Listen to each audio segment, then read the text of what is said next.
ये global heart global news का curated hub जो पाकिस्तान जम्मू कश्मीर पर दुनिया भर में प्रोपेगेंडा गढ़ने का कुकृत्य करता है। घूम घूम कर जम्मू कश्मीर का राग अलापता है। ढिंढोरा पीट पीट कर दुनिया को जम्मू कश्मीर पर झूठ बोलता है।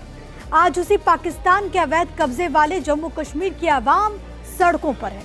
पाकिस्तानी हुक्मरानों की पोल खोल रही है। आवाम बता रही है कि कैसे पाकिस्तान जैसा मुल्क उनकी आवाज को कुचलते हुए चला जा रहा है। कैसे वहां अपना हक मांगना इतना बड़ा गुनाह है कि सांसें छीन ली जाती है। जी हाँ, आज की सच्चाई ये है कि पाकिस्तान के कब्जे वाला कश्मीर इस वक्त जल रहा है। वहां कत्लेआम मचा है। बीते एक हफ्ते से पाकिस्तान अधिकृत कश्मीर यानी कि पीओके हिंसा अशांति का माहौल से घिरा हुआ है। इलाके में बड़े पैमाने पर हिंसा हो रही है, जिसमें अब तक 20 से ज्यादा लोगों ने जान गंवा दी। 200 से ज्यादा लोग जो कि जख्मी हैं। जैक यानी कि जम्मू कश्मीर ज्वाइंट अवामी एक्शन कमेटी ने पाकिस्तान की सरकार और सेना के खिलाफ मोर्चा खोल दिया। कमेटी के समर्थक रावलकोट की मस्जिदों से लगातार ऐलान कर रहे हैं कि कश्मीर पर विदेशी ताकतों ने हमला किया और लोगों से बड़ी संख्या में बाहर निकलकर मुकाबला करने की भी अपील की जा रही है। एक दूसरी रिपोर्ट के अनुसार रावलकोट में सोमवार को हुए बवाल में 3 पुलिस कर्मियों को पंजाब रेंजर्स ने ही कथित तौर पर गोली मार दी। इनमें एक सब इंस्पेक्टर भी शामिल है। दावा किया गया कि इन पुलिस कर्मियों ने प्रदर्शन कर रहे नागरिकों पर फायरिंग रोकने की कोशिश की थी। इस विरोध प्रदर्शन की आग अब केवल पीओके तक ही सीमित नहीं है, बल्कि लंदन तक जा पहुंची। रिपोर्ट्स के मुताबिक लंदन स्थित पाकिस्तान उच्चायोग के बाहर सैकड़ों लोगों ने पाकिस्तान सरकार और सेना के विरोध में नारेबाजी की है। अब सवाल ये है कि आखिर पीओके में ऐसा हो क्यों रहा है, तो चलिए आपको इसका जवाब भी दे देते हैं। दरअसल पाकिस्तान के कब्जे वाले जम्मू कश्मीर में जुलाई के महीने में होने हैं चुनाव और इससे पहले यहाँ पर मांग की जा रही है कि इस क्षेत्र को उचित प्रतिनिधित्व मिले। ये इलाका लंबे वक्त से अपने लिए मूलभूत सुविधाओं और राजनीतिक प्रतिनिधित्व की जंग लड़ रहा है। इस बार जम्मू कश्मीर ज्वाइंट अवामी एक्शन कमेटी अपनी मांगे रख रही है। इस संगठन की प्रमुख मांगों की अगर बात करें तो इसमें सबसे इम्पोर्टेंट है उन 12 आरक्षित सीटों को समाप्त करना जो कि जम्मू कश्मीर से विस्थापित होकर पाकिस्तान के अन्य हिस्सों में रहने वाले लोगों के लिए विधानसभा में निर्धारित है। 12 सीटों में से 6 सीटें जम्मू से आए शरणार्थी और 6 कश्मीर से आए शरणार्थियों के लिए आरक्षित रहती हैं। संगठन की मांग ये है कि इन 12 सीटों को खत्म किया जाए, जिससे स्थानीय लोगों को ज्यादा प्रतिनिधित्व मिल पाए। और इसी को लेकर बीते एक हफ्ते से आंदोलन चल रहा है, जो कि अब हिंसक रूप धारण कर चुका है। बता दें कि पीओके विधानसभा में कुल 53 सीटें हैं, जिन पर 27 जुलाई को होने वाला है मतदान।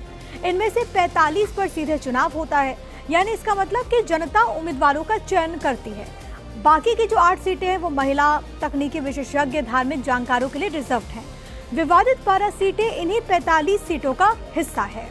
अब ये 12 आरक्षित सीटों के अलावा पीओके में हो रहे आंदोलन की एक और मुख्य वजह है मुजफ्फराबाद समझौता। पिछले साल हुए हिंसक आंदोलन के बाद पाकिस्तान सरकार, पीओके प्रशासन और जैक के बीच एक समझौता होता है।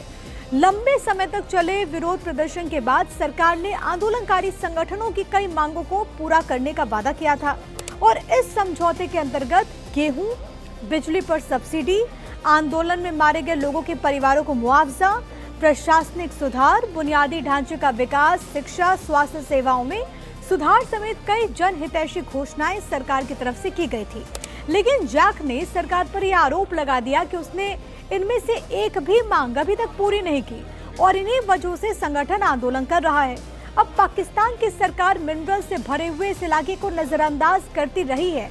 ये बात यहाँ की आवाम भी जानती है और यहाँ के हुक्मरान भी। दूसरी तरफ सरकार और पीओके प्रशासन का ये दावा है कि जैक की अधिकांश मांगों को स्वीकार कर लिया गया है और उन पर काम भी बकायदा चल रहा है। इसी घटना के बाद भारत की भी प्रतिक्रिया सामने आई है। भारतीय विदेश मंत्रालय ने इस पूरे मामले पर एतराज जाहिर किया है।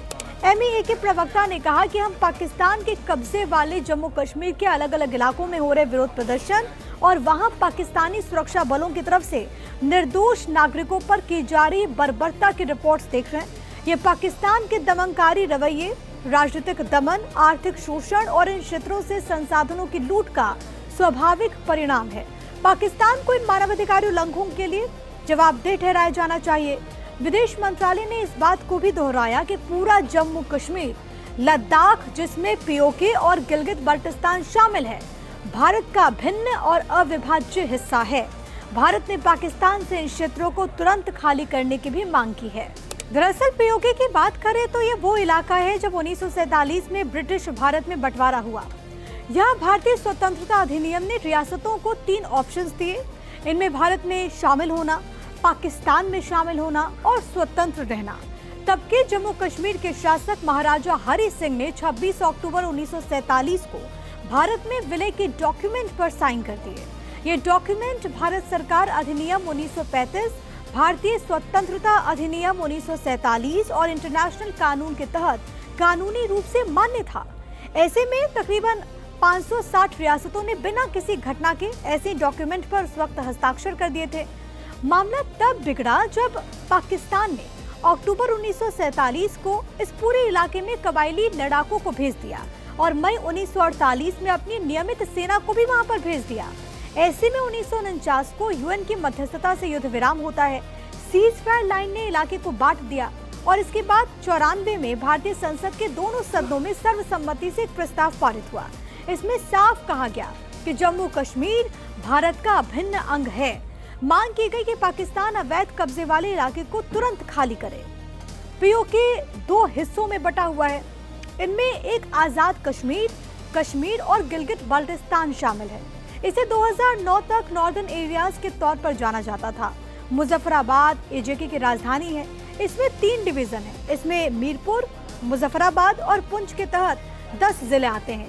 कागजों पर पीओके का अपना संविधान, एक सदनीय विधानसभा, पीएम और सुप्रीम कोर्ट है। विधानसभा पीएम और राष्ट्रपति को चुनती है। राष्ट्रपति इस इलाके के संविधान प्रमुख होते हैं। यहाँ के लोगों की स्थिति की अगर हम बात करें तो नेचर जर्नल में प्रकाशित एक रिपोर्ट है, 2025 में की स्टडी हुई थी। उसमें यह मालूम चला कि वहाँ की लगभग 2/3 आबादी अपनी आजीविका के लिए खेती और पशुपालन पर निर्भर है। लगभग 29% लोग कुपोषण से पीड़ित हैं। ये पाकिस्तान के नेशनल एवरेज से तकरीबन 19.9% से बहुत ज्यादा है। यहाँ के 57.1% किसी न किसी स्तर पर खाद्य असुरक्षा का सामना कर रहे हैं। ये पाकिस्तान के नेशनल एवरेज से 58% के बराबर है। पहाड़ी इलाकों में आंकड़ा 90% परिवारों तक पहुँच जाता है। और ये आंकड़ों को आपके सामने रखने का मकसद केवल और केवल इतना है कि पाकिस्तान की हकीकत आप समझ जाएं। जो पाकिस्तान ये कहता है कि भारत कश्मीर और कश्मीरियत को कुचल रहा है, आज उस पाकिस्तान की करतूत पूरा जहां देख रहा है, जहां पर हमारे कश्मीरी भाई बहन आज अपने सपनों को उड़ान दे रहे हैं। तजम्मुल इस्लाम, मोहम्मद यासिर जैसे कश्मीरी युवा खेल की दुनिया में बड़ा नाम करके भारत की पहचान को मजबूत कर रहे हैं। तो वहीं जिस हिस्से पर पाकिस्तान ने जबरन जबरदस्ती कब्जा कर लिया, वहां के युवा आज पाकिस्तानी फौज की गोली का शिकार हो रहे हैं, क्योंकि उन्होंने ख्वाब देख लिया था। ख्वाब अपनी जमीन को बेहतर बनाने का, ख्वाब अपने लिए बेहतर भविष्य का, और ख्वाब देखना पाकिस्तानी हुक्मरान, वहां की फौज की निगाह में गुनाहे अजीम है।